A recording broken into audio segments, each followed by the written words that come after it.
The winding road cut through a dense forest, swallowed by an endless curtain of fog. Emma Carter gripped the steering wheel tightly, the muffled sound of the radio filling the uncomfortable silence of the car. The last few miles to the house carried an air of isolation that made her question, once again, whether this had been a wise decision. But it was too late to turn back. She needed peace. She needed to find herself again. And this house was supposed to be her refuge, offering a promise the city never could. When she finally reached the gate, the rusted iron creaked ominously in greeting. Inside, the house stood tall and imposing, a Victorian structure worn down by time but still bearing a haunting, decayed beauty. Its tall, dusty windows resembled eyes staring back at her, and the porch creaked under her steps as though protesting the arrival of an intruder. Emma pulled the heavy, old key from her pocket, turned it in the lock, and listened as the echo of the mechanism clicked into place, breaking the stillness of the hallway. The interior was even more striking. The smell of old wood and faded paint invaded her senses. The living room, with its high ceilings and furniture draped in white sheets, carried an air of abandonment that made every sound seem amplified. As she wandered through the first few rooms, Emma felt a mix of fascination and unease. Something about the house seemed frozen in time, as if it had been waiting for someone to bring it back to life. But there was something else, too. A subtle, almost imperceptible feeling that she wasn't alone.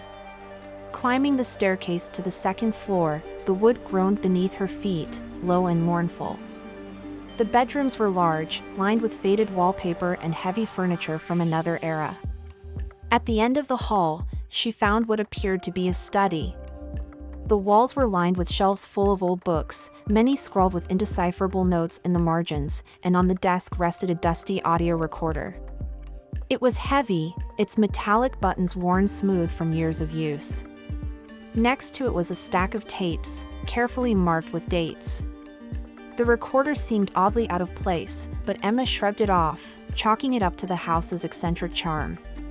Back downstairs, Emma busied herself arranging the kitchen and living room. As the day darkened, the house seemed to shift its personality. Corners that had been harmless in daylight now grew deep, unnerving shadows. The creaks of old wood, which she had earlier attributed to age, began to sound like faint footsteps. Emma shook her head and laughed at herself. She was being silly. It was just the silence amplifying everything. Still, she found herself glancing over her shoulder more often than she liked. When night fell, she decided to call it a day, leaving most of the unpacking for tomorrow. Sitting on the couch with a mug of hot tea in her hands, she let her thoughts drift. The house was everything she'd hoped for, secluded, tranquil, and full of character. It was the perfect place to focus on her book, free from distractions and the pressures of the city. Yet, deep down, something about the house still felt off. The persistent feeling of being watched gnawed at the edges of her mind. Later, as she prepared for bed, Emma felt the first real chill of unease. While brushing her teeth, the mirror in the bathroom seemed slightly blurry, as though there was something wrong with the glass. She blinked and adjusted the light, but everything looked normal again. Dismissing it as exhaustion, she climbed into the canopy bed, its worn curtains swaying gently in the breeze from the open window. Exhausted from the day, she drifted off more quickly than she expected. But her sleep was interrupted. Sometime in the night, Emma woke with the unsettling feeling that something wasn't right. She stayed still, listening to the absolute silence around her. And then she heard it, a low murmuring sound coming from somewhere in the hallway. Her mind tried to rationalize it, the wind, perhaps, or an animal outside. But as she held her breath, the murmurs grew more distinct. They weren't random. They sounded like words, too soft to make out. Summoning her courage, Emma turned on the flashlight on her phone and opened the bedroom door. The hallway was empty, but the sound was closer now. Following the murmurs, she descended to the ground floor, finding the living room cloaked in darkness. For a moment, the sound stopped completely, as though it knew it was being heard. Emma hesitated, then took a few tentative steps forward, her heart pounding. That's when she heard it again, this time right behind her, a single word, softly whispered, almost part of the air itself, Emma. She spun around, the flashlight sweeping the space behind her. Nothing was there. Just the shrouded furniture and the faint glow of moonlight filtering through the windows. Emma's whole body trembled, but she forced herself to breathe deeply. This was impossible. She was exhausted, overwhelmed. Maybe it was just her imagination playing tricks. Not wanting to stay downstairs any longer, she hurried back to her room and locked the door behind her. Lying in bed, still shaking, Emma tried to rationalize what had happened. Maybe it was the echoing acoustics of the old house, distorting ordinary sounds in ways she didn't understand. Maybe it was the isolation. Regardless, she knew she wouldn't be able to sleep again. Whether real or not, what she had heard had left a deep mark on her mind. And for the first time since her arrival, Emma wondered if this house was truly the refuge she'd hoped it would be. The morning sunlight streamed through the dusty windows, bathing the house in a golden glow, but Emma didn't feel refreshed. She had spent most of the night tossing and turning, haunted by the memories of the previous night. The morning quiet was both soothing and unnerving. The house looked different in the daylight, as if the weight of the darkness had been temporarily lifted. Determined to shake off her unease, Emma made her way to the kitchen to brew a cup of coffee. As she waited for the water to boil, her mind wandered back to the recorder she had found in the study. There was something about it that stuck with her. After finishing her coffee, she climbed the stairs and returned to the study where the recorder rested. In the daylight, it seemed a little less intimidating, though it still carried an aura of mystery. Emma picked up one of the tapes labeled March 12, 1987, and slid it into the recorder. With a hesitant click, she pressed the play button. At first, all she heard was low static, followed by a man's deep, deliberate voice, reciting what sounded like notes.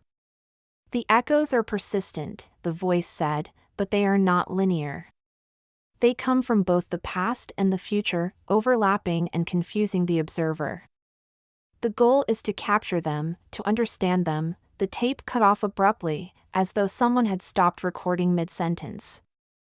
Emma tilted her head, intrigued. The voice was calm, yet there was an underlying urgency that made her want to know more. She looked at the other tapes, each marked with dates from the 1980s and 1990s, realizing there might be an entire story waiting to be uncovered. Needing a break, Emma decided to explore the property surrounding the house. The forest encircling it was dense, with towering trees that seemed to scrape the sky. As she walked, she stumbled upon a small lake, its surface perfectly still and reflective. The world felt distant there, muffled, as if the forest held its own secrets. She crouched by the edge of the water and ran her fingers through its cold surface, trying to ground herself. But something caught her eye, a faint glint beneath the water, like metal reflecting the light. Leaning closer, she tried to make it out, but the glint disappeared. On her way back to the house, Emma was startled to see an elderly man standing at the gate. He wore a worn coat and a felt hat, and his eyes bore into her with a disconcerting intensity. Emma stopped, her heart quickening. Before she could speak, he took a step forward and said, "You shouldn't be here." "Excuse me?"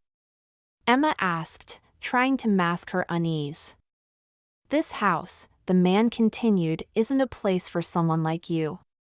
It takes things. It doesn't give them back. I tried warning the others, but no one ever listens. No one ever listens."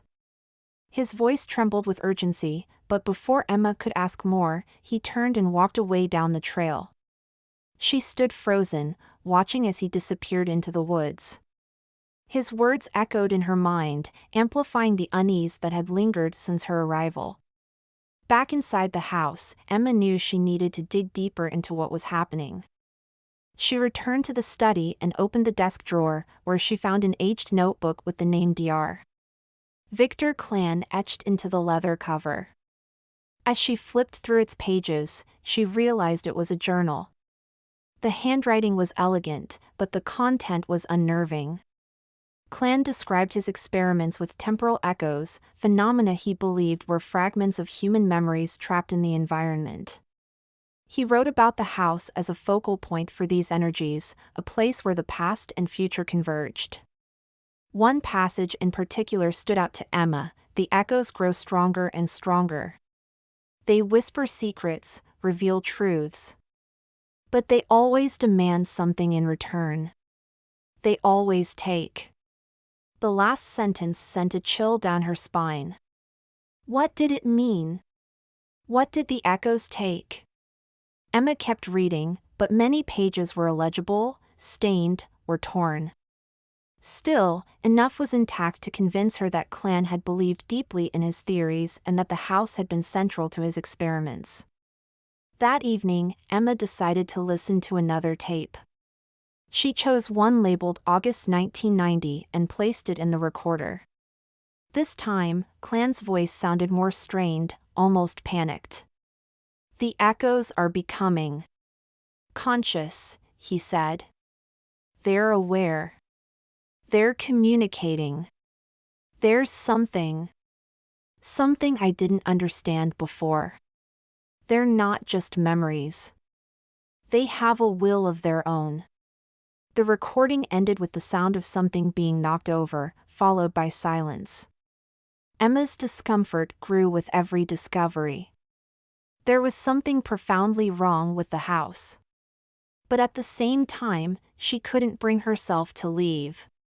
Curiosity clung to her like a weight, compelling her to stay, to see it through, no matter what fears she had to face. She shut off the recorder and went to bed, though sleep didn't come easily. For hours, she stared at the ceiling, listening to the wind tapping against the windows. Then, sometime in the middle of the night, the murmurs returned. This time, the sound seemed to come from inside the room. Emma held her breath, frozen. The air around her felt heavier, pressing against her chest. Then, she heard something that made her blood run cold, a low, childlike giggle echoing softly from beside her bed. She bolted upright, shining her phone's flashlight into the room, but it was empty.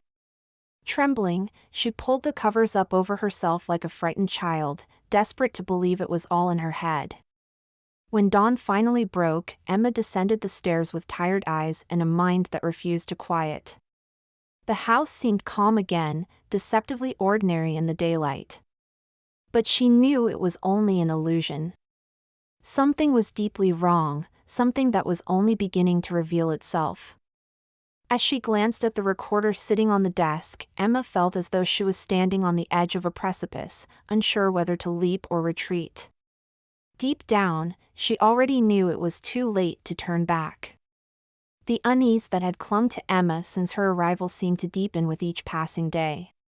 The sunlight pouring through the house's tall windows in the morning felt like a temporary reprieve, as if it could hold back whatever darkness lurked within the walls, but only for a while.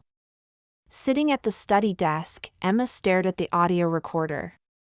The tapes that had fed her fragmented, unsettling glimpses of a greater mystery now lay stacked neatly, their potential answers both tempting and terrifying.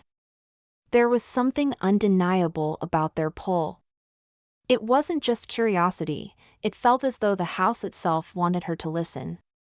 With a determined sigh, Emma picked up Victor Clan's journal again, flipping through its worn pages with a fresh sense of urgency. Each line felt heavier with meaning now, like pieces of a puzzle she had yet to see in its entirety. Clan's notes on echoes were unsettling, descriptions of memories trapped within the house, behaving as if they had agency. But one particular passage refused to leave her mind: the echoes feed. They take what they need to exist. And when they do, they leave behind a void. The void. The very word made her shiver. What exactly had the house taken from those who came before her? Determined to uncover more, Emma returned to the attic where she had first found the journal. This time, she combed through the space more meticulously, running her hands along the wooden floorboards and peering into the darkest corners. After what felt like hours, her efforts paid off. Beneath a loose plank, she discovered a small metal box. It was heavy, its latch rusted, but Emma pried it open to find a collection of photographs and papers inside. Her breath caught when she saw the first photograph. It was a black and white image of Victor Clan standing beside a woman. At first, Emma thought she was imagining things, but as she looked closer, her stomach twisted. The woman's face, it was eerily similar to her own. The resemblance was uncanny. She studied the photo, trying to rationalize it. Maybe it was just a coincidence, a trick of light. But deep down, Emma felt it wasn't. Something about the woman in the photo felt too familiar. The other papers were no less unsettling. They were filled with rushed, almost frantic notes about experiments, failed attempts to capture specific echoes and harness them.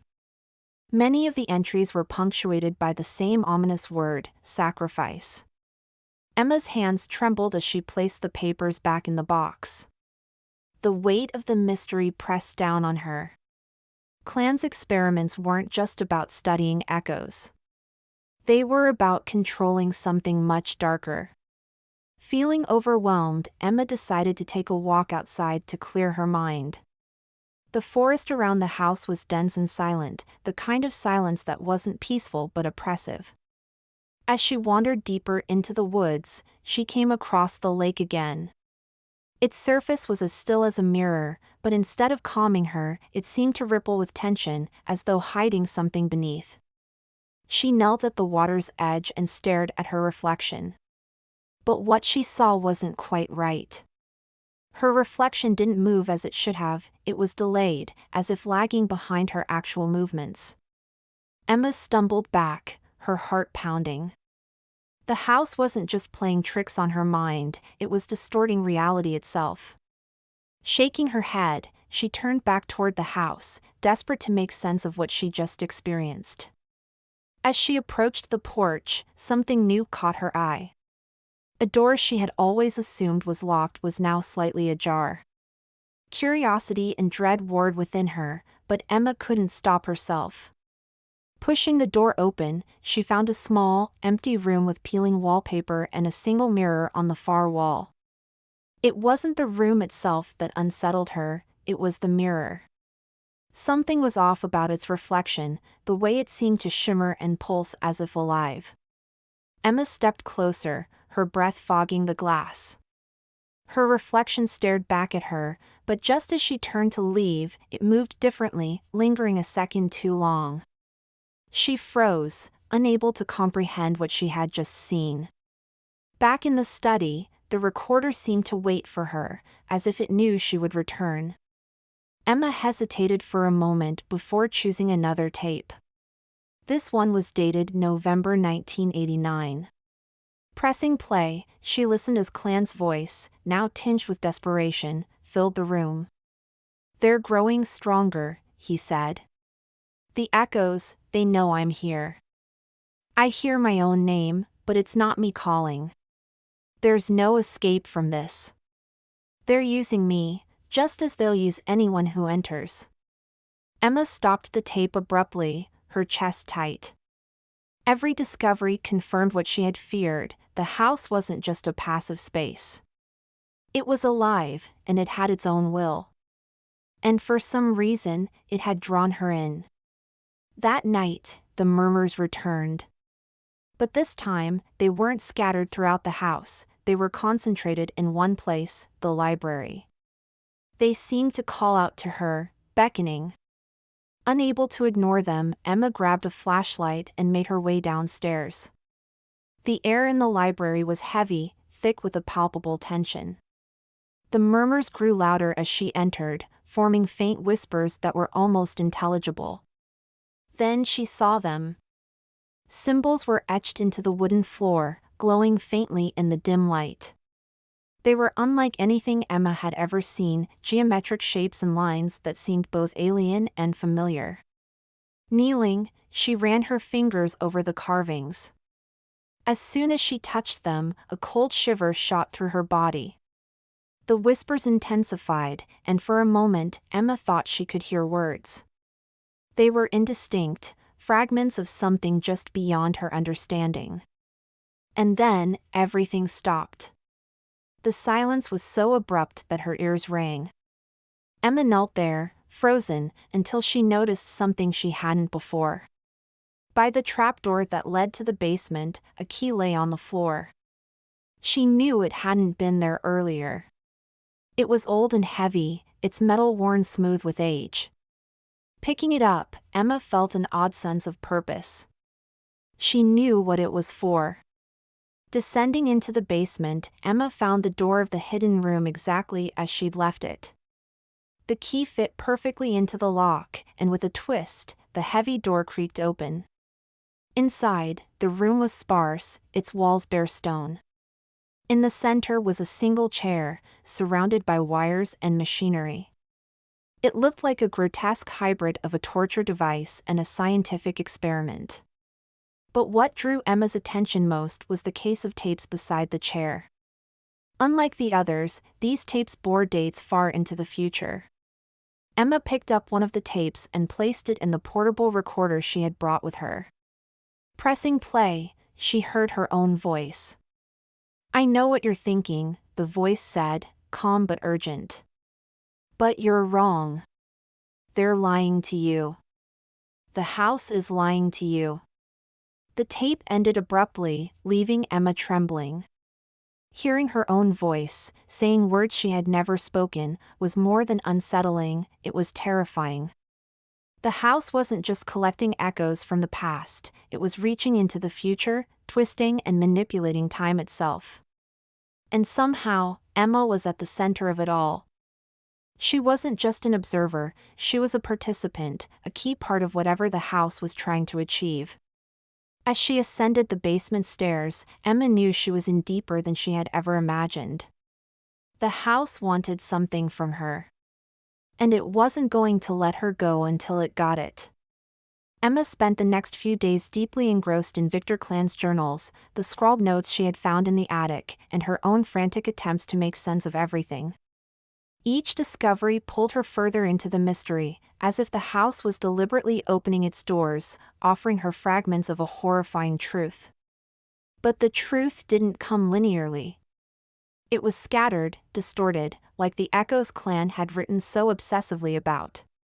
On Saturday morning, Emma decided to explore the surrounding forest again. The sunlight offered a deceptive sense of safety, but the woods felt heavier with each step, as though the trees themselves were leaning in to watch her. As she moved deeper into the undergrowth, she caught sight of something she hadn't noticed before, a small, decrepit wooden shed partially hidden beneath the canopy of taller trees. Its structure was sagging, moss-covered, and barely visible among the dense greenery. Emma pushed the door open with a creak and stepped inside. The smell of rotting wood and stale air hit her immediately, but what struck her most was the shed's contents. It wasn't just a storage space. Inside were old recording devices, bulky and outdated, scattered alongside disassembled monitors and piles of tangled wires. Everything was covered in dust, but it was clear that this had once been some sort of lab. In the center of the shed sat a desk, and on it, an open journal. Emma recognized the handwriting instantly, it was Victor Clan's. Flipping through the journal, she found entries that began much like the ones she'd already read. Clan's early writings described scientific discovery and meticulous experimentation. But as she read on, his tone shifted. The writing became erratic, the words filled with fear and desperation. Clan wrote of voices, faint at first but growing louder, of shadows that moved when no one was there. "The echoes are not harmless," he wrote. "They feed on something. I don't know what yet, but I can feel it. I'm losing pieces of myself. Emma's hands shook as she turned the pages. The later entries described something even more disturbing, recordings that captured fragments of the future. I heard my own voice, Clan wrote. But it wasn't me. It was a version of me that doesn't yet exist. They're using my voice. They're using us. Emma felt a chill creep down her spine. Clan hadn't just been studying memories. He had been tampering with the boundaries of time itself. The last page of the journal contained a crude map, drawn in shaky pen strokes. It showed a rough layout of the house, but one detail caught her attention immediately, a section marked beneath the library that didn't correspond to any room she'd seen. A basement. Emma clutched the journal tightly to her chest and hurried back to the house. In the library, she examined the floor carefully, moving furniture and rugs until she found what the map had indicated. Beneath a heavy carpet, she uncovered a trapdoor, its edges worn and its surface coated in dust. It was secured with an old padlock. Emma ran to the kitchen to find a tool she could use, returning with a wrench to break the lock. It took several tries, but eventually, the padlock snapped, and she pulled open the trapdoor. A narrow staircase led down into darkness, the air that drifted up from below damp and metallic. Taking a deep breath, Emma descended. The basement was much larger than she'd expected, with walls made of cold, damp stone. It felt like stepping into another world, a space that shouldn't have existed. In the center of the room stood a large table cluttered with more of Clan's equipment, wires, reels of tape, and what appeared to be a makeshift control panel. On a nearby shelf sat a collection of objects, a cracked pair of glasses, a broken pocket watch, a doll with missing eyes. Each item seemed to hum with an invisible energy, as though they carried pieces of the people they had once belonged to. At the far end of the room was a door made of heavy metal, secured with another lock. Emma's pulse quickened. Whatever was behind that door, she felt certain it held answers. But she didn't have the key. Returning to the library, Emma sat down to catch her breath. Her thoughts were racing, and every noise in the house felt amplified. The more she discovered, the more she felt the house pulling her in, like a predator waiting for its prey to step just a little closer. That night, the murmurs began again. This time, they were different. They weren't scattered or distant, they were focused, concentrated in the library. The voices seemed to beckon her, drawing her back downstairs. Reluctantly, Emma grabbed a flashlight and followed the sound. The library was dimly lit, the air heavy and oppressive. In the center of the room, where the trapdoor was hidden, she noticed something new, markings on the floor that hadn't been there earlier. The markings formed intricate symbols, glowing faintly in the darkness. They were geometric and complex, almost hypnotic. Kneeling, Emma traced her fingers along the grooves, feeling a strange sensation course through her. The whispers grew louder, forming words she couldn't quite understand but felt as though she should. It was as if the house was trying to communicate with her directly. And then, just as suddenly as they had started, the whispers stopped. The silence that followed was deafening, and Emma's heart pounded in her ears. When she looked down, she saw something glinting in the faint light, a key. It was lying near the trapdoor, as though placed there deliberately. Picking it up, Emma felt a wave of dread wash over her. She knew where it belonged. Descending once more into the basement, Emma approached the metal door with the key in hand. It slid into the lock perfectly, and with a creak that echoed in the stone room, the door swung open. Inside was a smaller room, sparse and bare except for a single chair in the center. The chair was surrounded by wires and machinery, a grotesque combination of scientific ingenuity and something far more sinister. Next to the chair was another collection of tapes, but these were different. Their labels bore dates far into the future, years that hadn't yet arrived. Emma picked up one of the tapes and slid it into the portable recorder she had brought. When she pressed play, her own voice came through the speaker. "I know what you're thinking," it said, calm and deliberate. "But you're wrong. They're lying to you. The house is lying to you." The recording ended abruptly, leaving Emma shaken. Hearing her own voice, speaking words she had never said, was more than unsettling. It was terrifying. The implications were undeniable now. The house wasn't just a vessel for memories of the past, it was reaching into the future, distorting time itself. And somehow, Emma was tied to it all. She wasn't just an observer, she was part of the house's plans. The echoes, the recordings, the experiments, they all pointed back to her. In the days that followed, Emma felt the weight of the house pressing on her more than ever. The library, the basement, even the hallways seemed to pulse with energy, as though the house were alive and aware of her every move. She spent hours poring over Clan's journals, listening to the tapes, and piecing together fragments of what had happened there. But the more she learned, the harder it became to distinguish reality from the echoes. The past, the present, and the future were blurring together, and Emma felt herself slipping into their chaos. She saw flashes of people she had never met, moments she had never lived.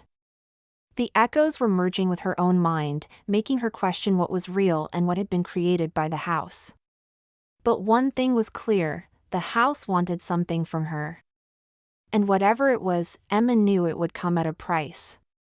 The days in the house began to blend together, as if time itself was being bent and stretched in ways Emma couldn't fully grasp. She no longer trusted her senses, every noise, every flicker of light, every shadow seemed deliberate, as if the house were orchestrating it all. Her sleep was restless, filled with dreams that felt less like dreams and more like memories, fragments of lives that weren't hers but lingered in her mind as if they belonged. The echoes were everywhere now, weaving themselves into the fabric of her thoughts, making her question where she ended and they began. Emma spent hours in the basement, staring at the strange chair surrounded by wires and monitors.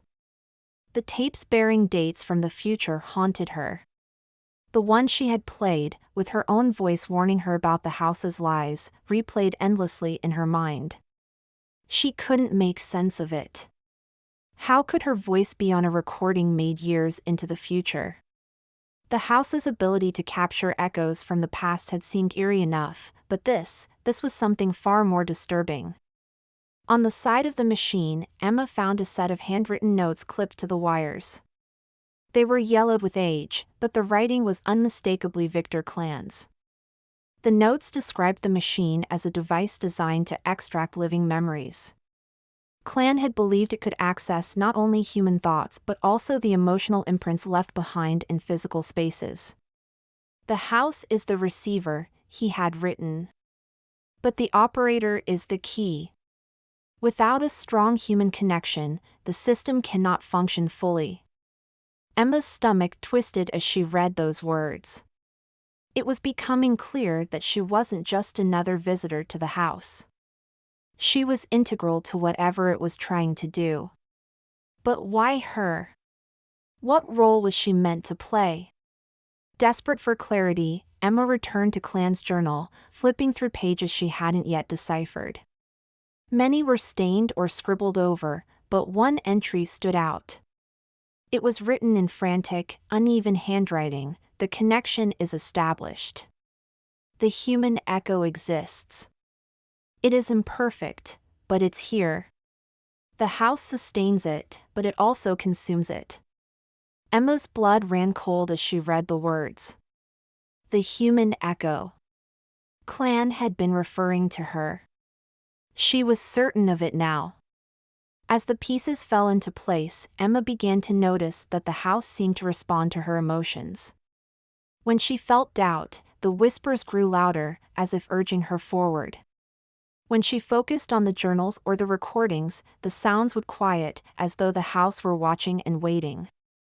It became clear that she was no longer just uncovering the mystery, she was part of it. And then, one night, everything changed. Emma was sitting in the library, pouring poring over Clan's notes when she heard a sound she hadn't heard before. It wasn't the murmurs or whispers that had become so familiar. This was a voice, clear and deliberate. "You're starting to understand," it said. Emma froze, her pulse racing. The voice was male, deep and steady. "We've been waiting for you," it continued, this time coming from the direction of the basement. Gripping a flashlight, Emma made her way downstairs, her heart pounding. The air in the basement felt different, heavier, as though the walls were closing in. And then she saw it. In the center of the room, near the chair, stood a figure. It wasn't solid, but neither was it entirely translucent. It was humanoid in shape but seemed to shift and flicker like smoke or light. Emma stood rooted to the spot, unable to move. "Who are you?" she managed to whisper, her voice trembling. The figure didn't respond with words, but Emma felt a wave of emotions wash over her: fear, anger, sorrow, and something that felt like resignation. It was as if the emotions were being projected directly into her mind. She stumbled back, overwhelmed. And then, as if the figure had spoken directly into her thoughts, she understood its message: "I am you, but I am also them." Emma's breath caught in her throat. The figure wasn't just an echo, it was a conglomeration of echoes, a collection of all the lives the house had absorbed. And somehow, she was part of it. She didn't know how, but she could feel it now, a deep connection tying her to the house and its history. The figure raised a hand, pointing to the chair. Emma hesitated, but she knew she couldn't stop now. If she wanted answers, she had to go through with it. Sitting in the chair, she felt the cold wires press against her skin. The machine buzzed faintly as it powered on, and a wave of energy coursed through her body. The world around her faded, replaced by a swirling, dreamlike void. She was no longer in the basement. She was in a space that defied explanation, a shifting landscape of memories and fragments of time. She saw Victor Clan, younger than she had imagined, meticulously assembling the machine. She saw others, people she didn't recognize, walking through the house, their faces etched with fear and confusion. And then, she saw herself. Not in the present, but in the 1980s, standing beside Clan, speaking to him as though they were old acquaintances. But how could that be? She had never been there. The memories came faster, flooding her mind. Clan's experiments hadn't just been about capturing echoes. He had created her, or at least a version of her. She was the result of his attempts to forge a connection between the house and the echoes it held. She wasn't entirely real, she was a construct, an echo made flesh. When Emma returned to the basement, she felt different. Her mind was filled with memories that weren't hers but felt as though they belonged to her now. She understood the house in a way she hadn't before. It wasn't malevolent, but it wasn't benign either. It existed to preserve, to hold on to the fragments of lives that had passed through it. But that preservation came at a cost. The house consumed, and it wouldn't stop unless someone made it. Determined to end the cycle, Emma began dismantling the equipment in the basement. But the house fought back. The whispers turned into screams, the walls shook, and the lights flickered wildly. It was as if the house itself were alive, trying to stop her. But Emma didn't relent. She tore wires from the machine, smashed monitors, and ripped apart the intricate systems Clan had built. When she pulled the last piece free, a deafening roar filled the room, and then everything went silent. Emma stumbled back upstairs, her legs trembling. The house felt different now, emptier, as though something vital had been stripped away. The air was lighter, the oppressive weight that had clung to her since her arrival now gone. She stepped out onto the porch and looked toward the forest. The path that had once felt endless now seemed open and clear. She knew she could leave. But as Emma turned back to look at the house one last time, she felt a pang of sadness. She had stopped the cycle, but she had also destroyed something unique. The echoes were gone, their stories erased. She walked away, knowing she could never fully leave the house behind. A part of her would always remain, tied to the place that had created her. Emma walked slowly through the forest, leaving the house behind her. The silence around her felt different now, not heavy with tension or mystery, but empty, as though something essential had been stripped away. The air was crisp, but she hardly noticed. Her mind was elsewhere, swirling with the images she had seen in the basement and the truths she had come to understand. She had ended the cycle, but it hadn't come without a cost. When she reached the edge of the lake, the surface reflected the overcast sky in a way that was almost unnerving. It didn't look like water, it looked alive, rippling faintly even though there was no breeze. Emma crouched by the edge, staring into the water, and dipped her fingers into the cold surface. Her reflection rippled back at her, but something about it wasn't right. Her face in the reflection was hollow, her eyes darker, her expression unfamiliar. It wasn't her, or at least, it wasn't the her she knew. Emma closed her eyes and pulled her hand back, trying to steady her breathing. Yet, despite everything, she couldn't shake the feeling that the house wasn't truly done with her. The basement was quiet now, its machines dismantled, but the echoes she had carried, the fragments of lives the house had consumed, still lingered inside her. She felt them as a weight, a presence she couldn't shake. She knew that if she truly wanted to end it, to release the echoes entirely, there was one final step she had to take. Returning to the house felt like a betrayal of her own instincts, but Emma knew there was no avoiding it. The moment she stepped inside, the atmosphere shifted. The stillness of the house wasn't peaceful, it was expectant. Something was waiting for her. In the library, Emma noticed the key she had used to open the hidden room in the basement was now lying on the desk. She was certain she had left it downstairs. Picking it up, she felt the weight of its purpose in her hand. It was as though the house was guiding her back to the place she had fought so hard to escape. Descending into the basement for what she knew would be the last time, Emma found everything just as she had left it, except for the chair. The wires and machinery around it glowed faintly now, as though still alive. And on the floor beside it was a single tape, its label marked with the current date. Her stomach tightened. She hadn't placed that tape there. Emma picked it up with trembling hands and slid it into the recorder she had brought. Pressing play, she heard her own voice again, calm but resolute. "You know what you have to do," the voice said. "They need to be freed. All of them. And only you can do it." Tears streamed down Emma's face as she listened. The house wasn't just asking for her help, it was asking for her sacrifice. The machinery around the chair hummed softly as if in agreement. Emma understood now. She was the echo that tied everything together. Clan's experiments, the lives the house had consumed, the fragments of time that had been trapped, they were all linked through her. The only way to release the echoes was to let herself be unmade. Emma sat in the chair, feeling the cold metal against her skin. The wires wrapped around her arms and head like silent sentinels, and the hum of the machine grew louder. As the system powered on, a rush of energy surged through her, and the world around her dissolved into blinding white. She wasn't in the basement anymore. She was in a liminal space, a place that felt both infinite and intimate, where time seemed to fold in on itself. Emma saw faces, countless faces, some familiar, others completely unknown. They moved past her like whispers in the wind, carrying their stories with them. She could feel their pain, their joy, their longing, and she realized they weren't just memories.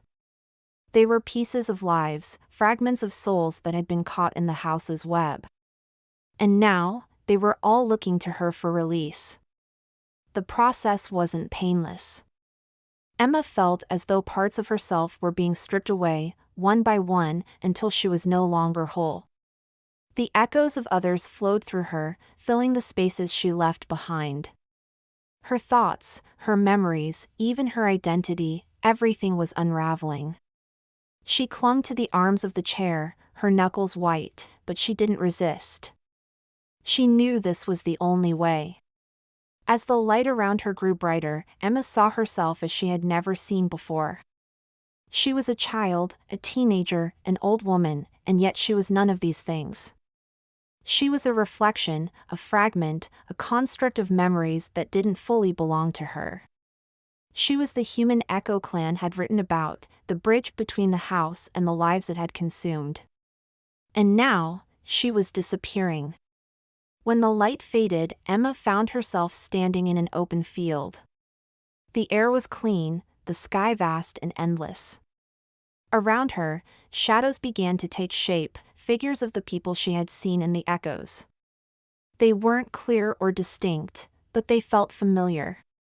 One by one, they nodded to her before dissolving into the air. Emma felt a sense of peace knowing they were finally free. But she wasn't free. As she looked down at her hands, she saw them flicker and shift, becoming translucent. Her body no longer felt solid. She was becoming what they had been, an echo. And yet, she didn't feel fear. There was a strange comfort in it, a sense of fulfillment. She had done what she was meant to do. Before she faded completely, Emma heard a voice she recognized as Victor Clan's. "Thank you," it said, soft and sincere. "You finished what I couldn't." Back in the real world, the house stood silent and still. The oppressive energy that had filled it for decades was gone. The library, the basement, even the hidden room felt empty, as though the house itself had been drained. On the desk in the library sat the recorder, with a single tape inside. Its label bore a date years into the future. One day, when someone else finds the house, they'll press play on that tape. And Emma's voice will greet them. "The house is empty now," it will say. "But be careful. It always finds a way to start again."